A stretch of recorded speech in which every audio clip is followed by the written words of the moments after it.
Hello friend, मेरा नाम है कैलाश। तो आज के इस वीडियो में बनाने वाले हैं 1500 वाट डीजे एम्पलीफायर। तो फ्रेंड, इस वीडियो का दूसरा पार्ट है। इसका पहला पार्ट हमने पहले ही अपलोड कर दिया है, तो उस वीडियो का लिंक हमारे डिस्क्रिप्शन में मिल जाएगा, वहां से आप उसको देख सकते हैं। तो इस वीडियो को एक लाइक कर देना, चैनल पे नए हो चैनल को सब्सक्राइब करके बेल आइकन कॉल पे सिलेक्ट कर देना। वीडियो देखते हो बट सब्सक्राइब नहीं करते हो, जैसे लगता है पैसा लगता है, तो प्लीज़ सब्सक्राइब कर दो। तो चलिए इस वीडियो को शुरू करते हैं। तो फ्रेंड, जैसा कि आपने पिछले वीडियो में देखा था, हमने 12 जीरो के कनेक्शन बोर्ड के साथ किए। तो चलिए इसको हम टेप लगा लेते हैं।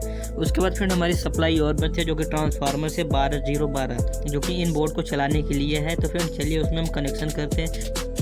तो फ्रेंड इस सप्लाई को हमें एसी से डीसी में बदलने के लिए यहाँ पे बनाना होगा हमें AC to DC power supply. तो फ्रेंड यहाँ पे हमने 4 डाई बोर्ड ले लिया है और 2 कैपेसिटर ले लिया है। तो फ्रेंड डाई बोर्ड से हम बना लेते हैं रेक्टिफायर। तो देख सकते हैं फ्रेंड हमने कुछ इस प्रकार बना लिया है। तो फ्रेंड इनमें हमें कनेक्ट करना ट्रांसफार्मर के बाद। तो चलिए इनको कनेक्ट कर लेते हैं। तो फ्रेंड हमें 12 और 12 को बीच में कनेक्ट कर देना है और जो जीरो से फ्रेंड हमें ग्राउंड में लगाना है। तो चलिए फ्रेंड हमें दोनों को कनेक्ट कर लेते हैं। उसके बाद हम कैपेसिटर को भी इनमें कनेक्ट करेंगे। तो फ्रेंड हमने दोनों कैपेसिटर को ले लिया, इनको हमको सीरीज में कनेक्ट कर लेना है। तो फ्रेंड हमें एक का माइनस और एक का प्लस को साथ में सोल्डिंग कर देना है। तो फ्रेंड उसके बाद हम इसको ब्रिज रेक्टिफायर में भी सोल्डिंग कर लेते हैं। तो चलिए इनको हम सोल्डिंग कर लेते हैं। उसके बाद फ्रेंड हमें ट्रांसफार्मर का जीरो वाला वायर हमें ग्राउंड में सोल्डिंग कर देना, जो कि दोनों कैपेसिटर को जहाँ पे हमने सीरीज में किया था। उसके बाद फ्रेंड हमने जैक लिया जो कि बीटी बोर्ड का जैक है। तो फ्रेंड इस जैक को हम इस सप्लाई में कनेक्ट कर लेते हैं। तो फ्रेंड हम 12 जीरो में दोनों में इनकी वायर कनेक्ट कर लेते हैं और इसका बीच वाला फ्रेंड हम ग्राउंड में कनेक्ट कर लेते हैं। उसके बाद फ्रेंड हमने एक खराब पीसीबी लिया, तो इस सप्लाई को हम इस पीसीबी में सोल्डिंग कर लेते हैं और उसके बाद इस पीसीबी में हम होल कर लेंगे। तो फ्रेंड हमने इस पीसीबी में होल कर लिया है। तो इस पीसीबी को हम इस कैबिनेट में स्क्रू साथ टाइट कर देंगे। तो फ्रेंड देख सकते हैं यहाँ पे हमने स्क्रू से अच्छे से इस पीसीबी को टाइट कर दिया और इसका जैक ये रहा फ्रेंड। उसके बाद फ्रेंड हमने एक वायर लिया है और इस वायर को हमें फ्यूज के इनपुट में सोल्डिंग कर देना है, जो कि एसी 220 वोल्ट होगी।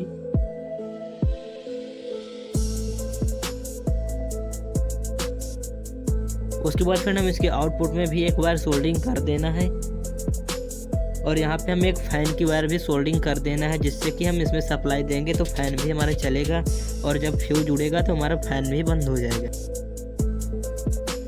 तो फिर हमने फ्यूज के दोनों कनेक्शन कर दिए हैं। उसके बाद इस फैन का जो फ्रेंड दूसरा वाला वायर बचता है फ्रेंड इसमें एक वायर हम और सोल्डिंग कर लेंगे। तो देख सकते हैं फ्रेंड यहाँ पे हमने सोल्डिंग करके टेप भी लगा दिया है। तो फ्रेंड इस वायर में हमें इस जैक को लगा लेना है। तो चलिए इसको हम लगा लेते हैं। तो फ्रेंड देख सकते हैं यहाँ पे हमने फ्यूज से जो एक आउटपुट के लिए वायर सोल्डिंग किया था फ्रेंड, इस वायर में हमने इस सॉकेट को लगा लिया है। तो इस सॉकेट को लगाना फ्रेंड इस सॉफ्ट स्टार्टर में। तो फ्रेंड देख सकते हैं यहाँ पे इनटू लिखा हो, तो फ्रेंड यहाँ पे हम इसको लगा देते हैं। उसके बाद फ्रेंड देख सकते हैं यहाँ पे इन1 लिखा हुआ, तो इसमें हमने एक फैन की वायर सोल्डिंग कर दी है। तो फैन को हमारी दोनों सप्लाई मिल चुकी है। तो फ्रेंड जो फ्यूज से हमने दूसरी वायर सोल्डिंग की थी तो फ्रेंड वो वायर यहाँ पे है, तो इसको हमें कनेक्ट करना है ऑन ऑफ बटन में। तो फ्रेंड इन1 में हमने एक वायर कनेक्ट कर लिया और इसमें हमने सॉकेट को लगा लिया। तो फ्रेंड यहाँ पे दोनों वायर आ चुके हैं, इनमें देना हमें एसी 220 वोल्ट। उसके बाद फ्रेंड हमने इसमें पावर कोड को भी लगा लिया। देख सकते हैं फ्रेंड हमने इनकी वायर में भी सॉकेट को कनेक्ट कर लिया है। उसके बाद फ्रेंड हमें लगाना है इस बीटी बोर्ड को। फ्रेंड देख सकते हैं यहाँ पे हमने बीटी बोर्ड ले लिया है और इनके तीनों वॉल्यूम को हमें बाहर निकाल लेना, क्योंकि इसका पूरा बीटी बोर्ड यहाँ पे नहीं लग पाएगा, क्योंकि इसमें कैबिनेट में जगह कम है। तो फ्रेंड हमने तीनों वॉल्यूम को निकाल लिया और यहाँ पे हमने एक पट्टा वायर ले लिया है। उसके बाद फ्रेंड मैंने इनको 3 टुकड़ों में काट लिया है, 6 वायर एक टुकड़े में है और इन तीनों वायर में फ्रेंड मैंने तीनों वॉल्यूम को सोल्डिंग कर लिया है।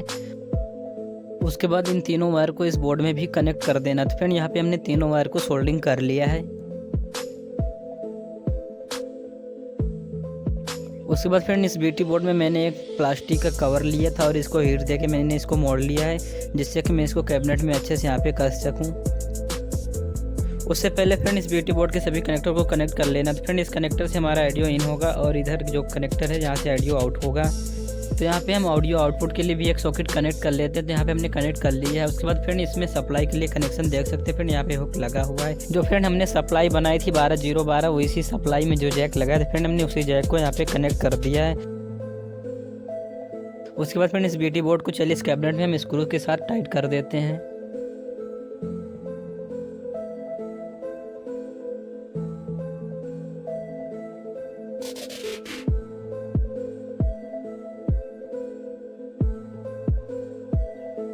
उसके बाद फ्रेंड इन सभी होलों से हमें इस वॉल्यूम बटन को डाल के बाहर निकाल लेना है।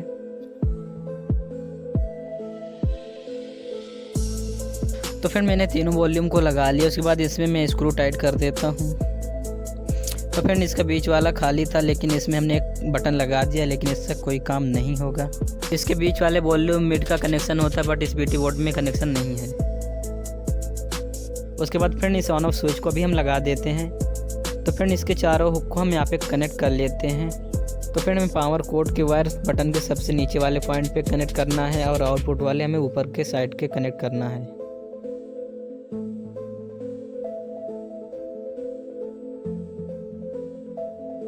तो फिर मैंने चारों कनेक्टर को कनेक्ट कर दिया। उसके बाद इस कैबिनेट में मैंने इस बटन को लगा दिया है। उसके बाद फिर हमारे BT बोर्ड से ऑडियो आउटपुट होकर इस बड़े वाले बोर्ड में जाएगा। तो फिर यहाँ पे देख सकते हैं 2 पॉइंट दिए गए हैं ऑडियो इनपुट के लिए। तो फिर वहाँ से हमने 2 वायर सोल्डिंग कर लिया है और इसके जो लेफ्ट राइट वाले 2 वायर हैं फ्रेंड उनको हमने आपस में सोल्डिंग कर दिया है और इसका जो ग्राउंड है उसको अलग कर दिया है। उसके बाद फिर मैंने एक वायर और कनेक्ट कर लिया है जो कि V-मीटर के लिए जाएगा। तो चलिए इसमें हम टेप लगा लेते हैं। तो फ्रेंड इस V-मीटर को चलाने के लिए हमें 24 वोल्ट की ज़रूरत होगी। तो फ्रेंड यहाँ पे 2 वायर देख सकते हैं जो कि 24 वोल्ट के लिए है। तो फ्रेंड इसको मैं प्लस वाला वायर सोल्डिंग कर देता हूँ सप्लाई में और इसका माइनस वाला सोल्डिंग कर देता हूँ BT बोर्ड के माइनस पॉइंट पे। तो फ्रेंड आप माइनस वायर को भी सप्लाई में ही सोल्डिंग कर सकते हो। तो फ्रेंड V-मीटर का तीसरा वायर बचता है जो कि ऑडियो सिग्नल के लिए है। तो फ्रेंड जो हमने BT बोर्ड के आउटपुट ऑडियो से सोल्डिंग किया था एक बार, तो उसी को हम सोल्डिंग कर देंगे। तो फ्रेंड हमारे V-मीटर के सभी कनेक्शन पूरे हो जा चुके हैं। तो चलिए इसको हम लगा देते हैं।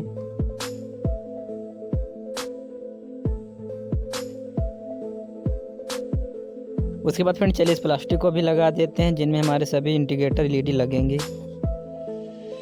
तो फ्रेंड चलिए इन LED को हम लगा देते हैं। तो फ्रेंड हमें रेड LED को पहले लगा दिया, उसके बाद हमने ब्लू LED को और ग्रीन LED को भी हमने लगा दिया। तो फ्रेंड आप देख सकते हैं इसका लुक कुछ इस प्रकार दिखता है और इस V-मीटर को फ्रेंड हमने यहाँ पे स्क्रू से अच्छे से टाइट कर दिया है।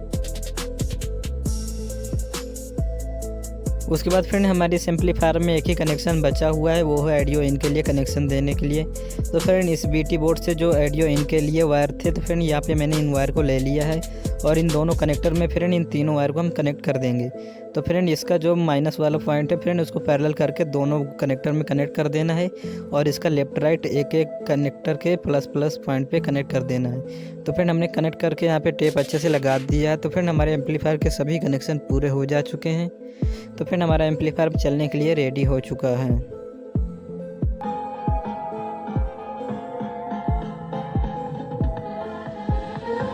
तो फ्रेंड इस एम्पलीफायर के सभी कनेक्शन करने के बाद जैसे हमने इस एम्पलीफायर को ऑन किया तो फ्रेंड इस एम्पलीफायर में शॉर्टिंग आ रहा था। तो फ्रेंड जब इसको एम्पलीफायर को हमने रिपेयरिंग किया तो इसके 2 मॉसफेट शॉर्ट निकले और इसका V-मीटर भी ख़राब निकला, जिसको हमने खुद घर पे V-मीटर को बनाया। तो चलिए इस एम्पलीफायर को बंद करते हैं। तो चलिए फ्रेंड इसमें हम सॉन्ग प्ले करते हैं।